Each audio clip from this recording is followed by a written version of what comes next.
नमस्कार, संजीवनी में आप सभी का बहुत बहुत स्वागत है। मैं हूं आपके साथ आशा झा।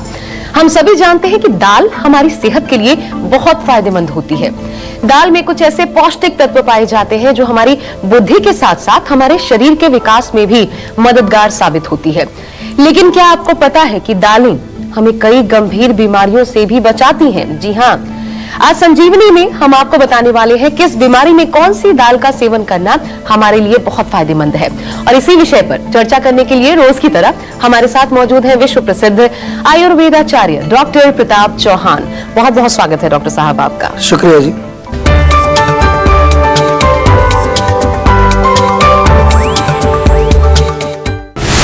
कोलेस्ट्रॉल कंट्रोल करेगी मूंग की दाल, डायबिटीज कंट्रोल करेगी चने की दाल, पाचन ठीक रखेगी मसूर की दाल, माइग्रेन की छुट्टी करेगी अरहर की दाल। जानिए किस बीमारी में खाएं कौन सी दाल। तो चलिए आज के इस खास कार्यक्रम की शुरुआत करते हैं और डॉक्टर साहब से सबसे पहले जानते हैं कि दालें हमारी सेहत के लिहाज से हमारे लिए कितनी फायदेमंद हैं। डॉक्टर साहब सबसे पहले तो यही बताइए। जी देखिए, अगर हम देखें हमारी भारत की जो डाइट है उसमें दाल एक बहुत इम्पोर्टेंट हमारा एक इंग्रेडिएंट है। विशेष तौर से जो लोग हम वेजिटेरियन हैं, प्रोटीन का एक बहुत बड़ा अच्छा सोर्स है दाल। नॉट ओनली प्रोटीन, उसमें फिर और चीज़ें जो विटामिन्स, मिनरल्स काफ़ी अच्छी मात्रा में पाए जाते हैं। और हमारे बॉडी के अंदर जो विभिन्न जो अमीनो एसिड्स जो इम्पोर्टेंट होते हैं वो दाल में मिलते हैं हमको। साथ में जो शरीर के जो अनेक फंक्शंस हैं, विशेष रूप से एनर्जी, शक्ति, बल की अगर बात करें, ताकत की बात करें, टिश्यूज का निर्माण जो होता है उसकी बात करें हम, और रोगों को लेकर के अगर बात करें तो जो आमतौर पर कोलेस्ट्रॉल को कम करती है दाल, हमारा जो ब्लड शुगर लेवल है उसको कंट्रोल करने में भी काफ़ी इसका रोल देखा गया है साइंटिफिकली। एंड ऑफ कोर्स दाल जो है वो हमारे जो विभिन्न धातु जो शरीर में हम जिनको बोलते हैं उनको भी पोषण देती है। तो इसीलिए आपने देखा होगा जो इवन जो गरीब लोग हैं जिनको बहुत ज़्यादा पोषण नहीं मिलता है, केवल दाल रोटी खाते हैं, दाल चावल भी खाते हैं, तो भी शरीर उनका काफ़ी अच्छा रहता है। तो दाल एक बहुत अच्छा एक भोजन कह सकते हैं हम उसको।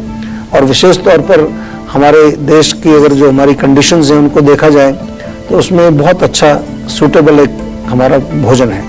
और चलिए अब जैसे कि आज चर्चा का विषय है दाल, जो न सिर्फ फायदेमंद है बल्कि आप यकीन नहीं मानेंगे कि कई बीमारियों में लाभकारी भी है।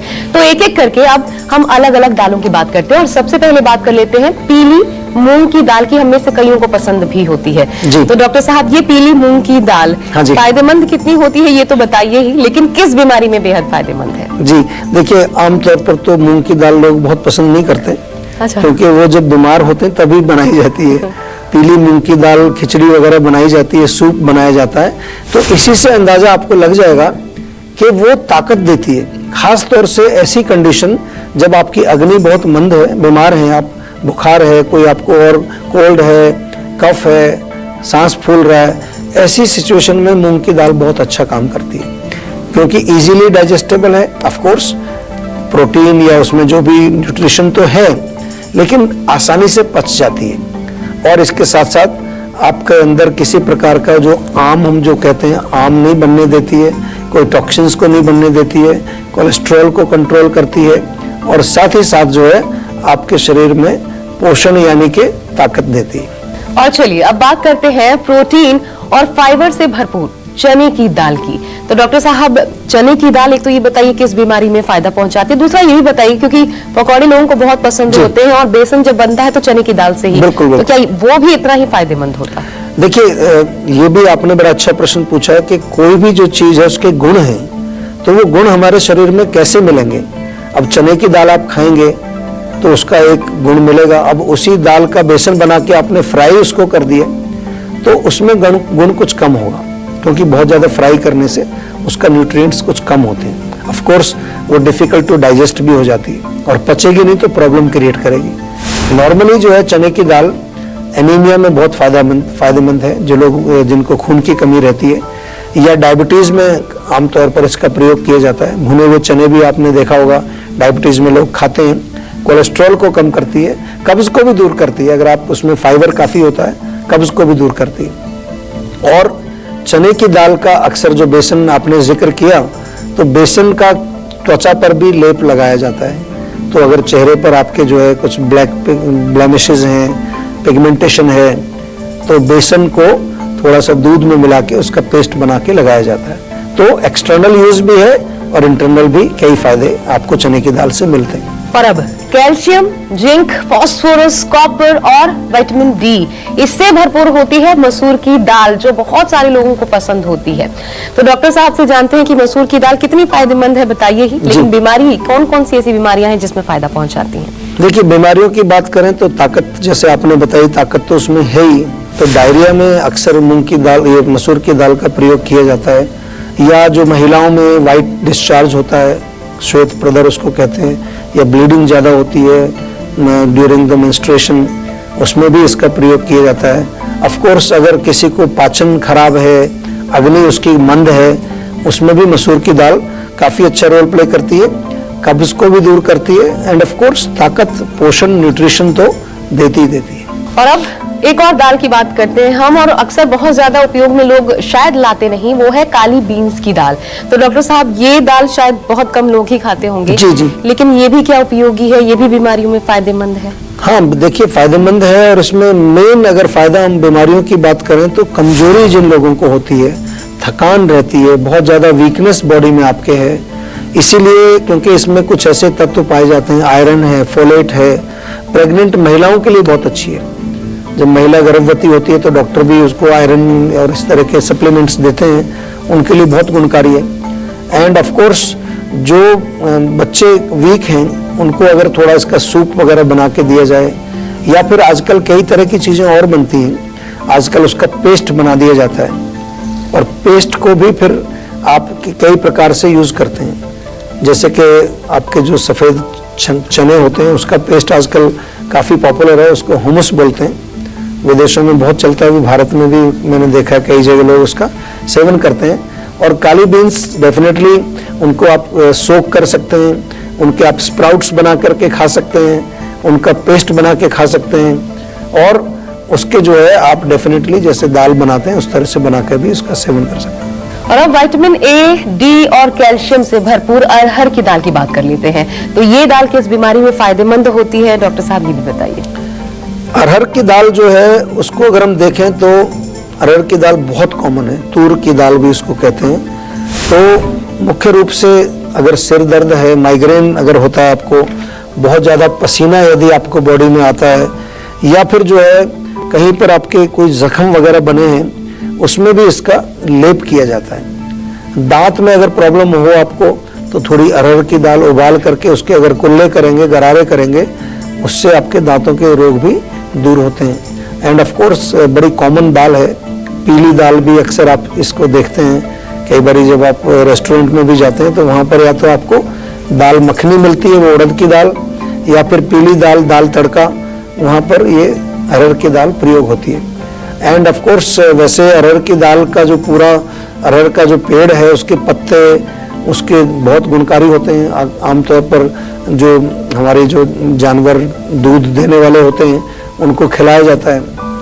तो इस तरह से अरहर की दाल का जो है प्रयोग हम रोगों को दूर करने में कर सकते हैं। और चलिए अब बात कर लेते हैं आयरन से भरपूर उड़द दाल की। तो ये किन बीमारियों में सहायक है ये जान लेते हैं डॉक्टर साहब से। और इसके साथ डॉक्टर साहब एक और सवाल मैं जोड़ दूं महिलाओं के लिए। जी। कहा जाता है गर्भवती महिलाएं उड़द की दाल ना खाएं, कहीं दर्द उपटा सकता है, क्या ये भी होता है? जरा इस पर भी प्रकाश डालिए।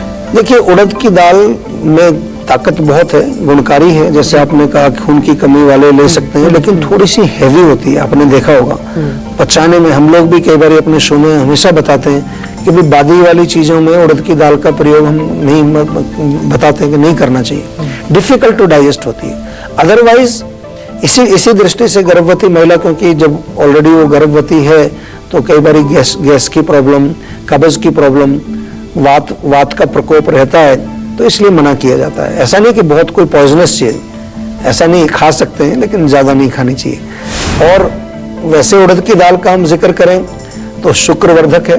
आमतौर पर जो शुक्र धातु हमारे यहाँ होता है, यौन शक्ति से संबंधित जो रोग होते हैं, यौन रोग जिनको विशेष तौर पर पुरुषों में, उनमें बहुत अच्छा इसका रोल है। उड़द की दाल की खीर भी बना के हमारे यहाँ लिखी हुई है कि उसको सेवन करने से शुक्र धातु बढ़ता है, इनफर्टिलिटी में अच्छा काम करती है, हड्डियों के लिए बहुत अच्छी है, ऑस्टियोपोरोसिस है, या जो लोग बहुत कमजोर हैं, थोड़ा वेट गेन करना चाहते हैं, उनके लिए उड़द की दाल बहुत अच्छी। बट एक चीज का हमेशा ध्यान रखना है आपको कि आसानी से पचनी चाहिए, तो उसमें थोड़ा हींग वगैरह डालना चाहिए। और अगर आप लहसुन का सेवन करते हैं तो थोड़ा लहसुन उसमें डाल सकते हैं, जीरा, धनिया, ये मसाले डाल करके, ताकि थोड़ी डाइजेस्टिव दाल बने हो। और मक्खन वक्खन मत डालिए ज़्यादा, ये मखनी दाल जो है this is too heavy. Simple दाल बनाओ और उसको आसानी से आप खाइए। चाहे थोड़ा घी डाल लीजिए उसमें ऊपर से, घी जो है दैट्स मच बेटर। और ज़्यादा उसमें आप मक्खन डालेंगे तो it becomes too heavy. Doctor साहब, इतना तो मैं दावे के साथ कह सकती हूँ कि लोग उड़द दाल ताकत देती है, आयरन से भरपूर है, इतनी सारी चीजें तो जानते होंगे, लेकिन इतनी सारी जानकारियां जो आपने बताई इतना नहीं जानते होंगे। तो ये समझ लीजिए कि ये दाल भी आपके लिए बहुत गुणकारी, बहुत लाभकारी है। अब चलिए बढ़ते हैं आगे और हरी मूंग की दाल की भी बात कर लेते हैं। तो डॉक्टर साहब, ये किन बीमारियों में लाभदायक है, इस पर भी प्रकाश डालिए। हाँ देखिए, हरी मूंग की दाल भी जो है बड़ी लाइट है, इजी टू डाइजेस्ट है, and specially very good for people जो बहुत, जिनकी अग्नि कमजोर है। और विशेष तौर पर आपको टाइफाइड जब हो जाता है, जैसे आपने देखा होगा कि आंतें बड़ी कमजोर हो जाती हैं, या अन्य कोई बुखार हो, वायरल फीवर हो, किसी तरह का और इन्फेक्शन आपकी बॉडी में, कमजोरी, जब आपका डाइजेस्टिव सिस्टम बहुत वीक है, उस टाइम हरे मूंग की दाल, उसकी खिचड़ी भी बनाते हैं, इसकी भी खिचड़ी बनती है चावल के साथ, और उसमें चावल कम होता है, दाल ज़्यादा डालते हैं, या इसका सूप बना के दिया जाता है। दिस इज़ वेरी गुड, बहुत अच्छा रहता है, सुपाच्य है, इजीली डाइजेस्टेबल है, ताकत तो उसके अंदर है ही, और इसके साथ साथ हमारी आंतों को भी शक्ति देती है। और मूंग की दाल जो है, जैसा कि हम पहले भी बताते हैं आपको, कि जो लोग किसी भी रोग से पीड़ित हों, सबसे सिंपल मूंग की दाल है जो इजीली डाइजेस्टेबल होती है। तो चलिए अब इतनी दालों के क्रम को आगे बढ़ाते हुए एक और दाल की बात कर लेते हैं, और वो दाल है लोबिया। लोबिया में प्रोटीन के साथ फाइबर की मात्रा अधिक मानी जाती है, और कई लोग सब्जी के तौर पे भी इसे थोड़ी मीठी बनाकर भी खाते हैं। जी। तो डॉक्टर साहब, दोनों ही प्रकार से क्या उतनी ही फायदेमंद होती है, और ये भी बीमारियों में लाभदायक है? हाँ बिल्कुल, देखिए दाल जो लोबिया जो होता है, उसको दाल की तरह भी बनाया जाता है, और भी उसकी कई रेसिपीज बनती हैं। कोलेस्ट्रॉल को कम करता है, वेट लॉस में भी फायदेमंद है, डायबिटीज के जो लोग हैं उनके लिए बहुत बढ़िया है, वो they can also take it.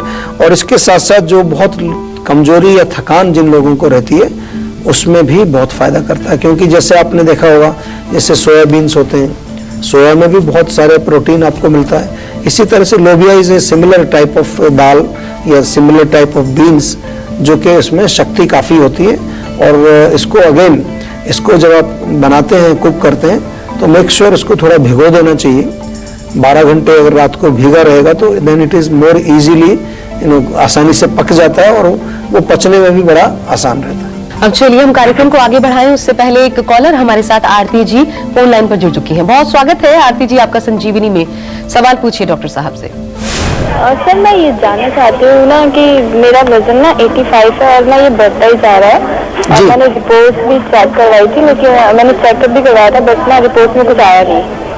कुछ नहीं आया? ये हाँ नहीं, मैं जानना चाहती हूँ, और सांस भी फूलती है। अच्छा, देखिए पहली बात तो ये कि रिपोर्ट आपने कराई है, शायद आपने थायराइड कराया होगा, या कई बारी जो है महिलाओं में पॉलीसिस्टिक ओवरी डिजीज होती है उसके कारण, या आम तौर पर हम देखें तो कहीं पर कोई ब्लॉकेज अगर बॉडी में हो गया, तो ये कारण वेट बढ़ने के होते हैं। और एक नया कारण जो आजकल बहुत कॉमन देखने को मिलता है, वो है इमोशनल डिस्टर्बेंस, या मेंटल लेवल पर आपको कोई चल रहा है, कोई प्रॉब्लम चल रही है, डिप्रेशन है, आप अंदर से खुश नहीं हैं, तो उसकी वजह से भी हमारा सिस्टम जो है वो एक तरह से बिगड़ जाता है। तो ये चीज़ें इसलिए मैं बताता हूँ कि आज जो है वेट लॉस के बहुत सारे प्रोग्राम आपको मिल जाएंगे, लोग पैसा भी खर्च करते हैं लेकिन रिजल्ट नहीं मिलता। जैसा आपने कहा कि वजन बढ़ता ही जा रहा है, तो पहली चीज़ तो मैं आपसे निवेदन करूंगा कि एक बारी आप हमारे डॉक्टर से जरूर बातचीत करें, पूरा अच्छी तरह से अपना पूरा सिस्टम जो समझेंगे, आपसे बहुत सारे प्रश्न करेंगे, ताकि हम एक उसके रूट कॉज पर पहुंचें। अब कुछ चीज़ें मैं हमेशा बताता हूँ, नुस्खे आप लोगों को सभी को मैं बताता हूँ। तो सौंठ, काली मिर्च और पिपली, 3 चीजें आपकी किचन में आसानी से मौजूद रहती हैं। तीनों को बराबर बराबर लेके और चूर्ण बना लें और सुबह शाम 1-1 चम्मच गुनगुने पानी से आपको सेवन करना है। दूसरी चीज, सुबह खाली पेट 1 बड़ा गिलास, उसमें आधा नींबू निचोड़ लें, चाहे तो 1 चम्मच शहद भी मिला सकते हैं उसमें, वो आपको सुबह सुबह लेना है। सेब का सिरका जो होता है, एप्पल विनेगर उसको बोलते हैं, वो भी दिन में 1 बार या 2 बार 1 गिलास पानी में 1 चम्मच मिला के पिए, उससे भी फर्क पड़ेगा। ये चीजें आपको डेफिनेटली रिजल्ट दिखाएंगी। और जीवा की एक स्लिम टी हमने बनाई है, बहुत अच्छी है, वो आप मंगा लीजिए। लेकिन इसके साथ साथ मैं बार बार आपको एक ही चीज कहता हूं कि अपने रोग के रूट कॉज तक पहुंचना जरूरी है आपको, और वो काम हमारे आयुर्वेदिक डॉक्टर्स करते हैं। आपसे जब वो बातचीत करते हैं, आपकी पूरी हिस्ट्री वो समझते हैं, आपकी फैमिली हिस्ट्री, आपकी पास्ट हिस्ट्री, और अनेक क्वेश्चंस आपसे पूछे जाते हैं। उसके आधार पर हम एक आयुर्वेदिक डायग्नोसिस बना करके फिर आपको आगे उसका उपचार हम बताते हैं। और अब अगर आप टेंशन और स्ट्रेस में हैं तो कीजिए थोड़ा सा इंतजार, क्योंकि ब्रेक के बाद डॉक्टर साहब आपको बताने वाले हैं टेंशन और स्ट्रेस को दूर करने के 6 अचूक टिप्स। और साथ ही हेल्थ से जुड़ी अगर आपको किसी भी तरह की कोई भी परेशानी है तो आप हमारे सेहत के नंबर 0129404004, जी हाँ, इस नंबर पर कॉल कर अपना फोन नंबर जल्द से जल्द रजिस्टर करा सकते हैं। और उसके बाद डॉक्टर चौहान के पैनल के डॉक्टर आपको खुद फोन कर आपकी सेहत से जुड़ी परेशानियों को सुलझाएंगे। इसलिए आप कहीं मत जाइए और देखते रहिए आपका अपना मनपसंद हेल्थ शो संजीवनी, ताकि स्वस्थ रहिए।